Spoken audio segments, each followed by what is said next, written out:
বাবা বাজার থেকে বেশ অনেকটা সবজি নিয়ে এসেছে, আর এর ভেতর থেকে আমি একটা ক্যাপসিকাম টুকরো করে কেটে নিয়েছি।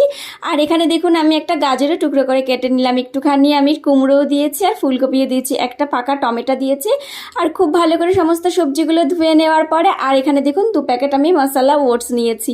এখানে আমি প্রেশার কুকারের ভেতরে সর্ষের তেল দিয়ে ফোড়নে দিয়েছি আমি 5 ফোড়ন আর পেঁয়াজ, আর কেটে রাখা সবজিগুলো দিয়ে দিয়েছি এর ভেতরে পরিমাণ মতো হলুদ আর নুন। তারপর একটু নেড়েচেড়ে এখানে দেখুন মুসুরির ডাল দিয়েছি, আর এখানে আমি ধনে জিরের গুঁড়ো, লঙ্কার গুঁড়ো, ম্যাগি মশলা আর ওটসের প্যাকেট থেকে ওটসটা দিয়েছি। আর ওটসের ভেতরে না আমি মটরশুঁটিও দেখতে পেলাম, যেহেতু এটা মশলা ওটস।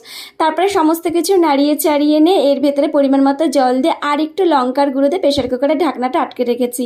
আর একটা সিটি মারার পরে দেখুন ঢাকনা খুলে দেখলাম, আমি তো অবাক। আর ঢাকনা খুলতে এত সুন্দর গন্ধ বেরিয়েছে আর দারুণ লাগছিল। আর এটা আমি একটু বেশি করেই করে রেখেছি, যেহেতু কালকে সকালে ডিউটি আছে, আজকে একবারে করে রাখলাম, কালকেও হয়ে যাবে। আপনারা এইভাবে তৈরি করবেন। আর